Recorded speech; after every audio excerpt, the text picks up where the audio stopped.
Il faut dire que nous avons été choqués, nous ne nous attendions pas au communiqué gouvernemental qui a été émis la semaine dernière. Nous savions que tôt ou tard le gouvernement allait entrer en jeu. Mais nous avions toujours cru, nous avions toujours pensé, malheureusement à tort, que l'intervention du gouvernement sera une intervention constructive pour trouver la solution et non pas pour approfondir la crise.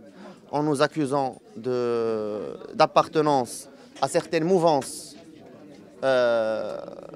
chose qui est faux et qui a été démentie, nos revendications sont purement académiques, légitimes.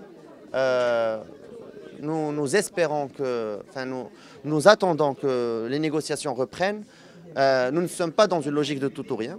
Nous sommes dans une logique de discussion, de négociation, de concession des deux côtés. Il faut trouver une solution acceptable des deux parties. Il ne faut pas chercher à imposer, que ce soit nous ou que ce soit le ministère, parce qu'on nous accuse d'aller dans une logique de tout ou rien, mais finalement c'est le ministère qui adopte cette logique de vous acceptez cela ou vous vous brisez les os.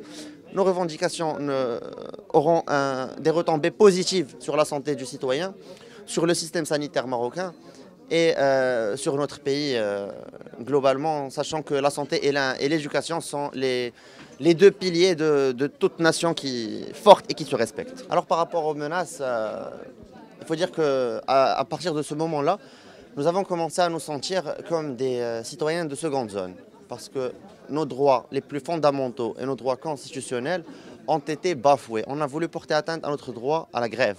On a voulu porter atteinte au droit au logement de certaines étudiantes, à la santé physique et morale des étudiants. Les menaces qu'ont subies et les pressions qu'ont subies les parents de la part des agents d'autorité, les menaces d'expulsion de jeunes filles et de jeunes garçons logeant dans les cités universitaires. Et nous savons tous que les étudiants qui logent dans les cités universitaires n'ont d'autre choix que d'y loger. C'est-à-dire que si l'on les expulse, nous aurons, comme je l'ai dit lors de la conférence de presse, un nouveau précédent d'étudiants en médecine SDF. Est-ce que c'est l'image que veut donner le Maroc de la manière dont il traite ses étudiants, son élite, ses futurs cadres et ses futurs médecins? Donc ça nous désole, ce genre de réaction vis-à-vis de nos revendications purement légitimes. Alors la prochaine étape ne dépend pas de nous. Il faut que les discussions reprennent. Il faut trouver une sortie de crise. Il faut réaliser les revendications que les ministres au sein du Parlement ont admis la légitimité.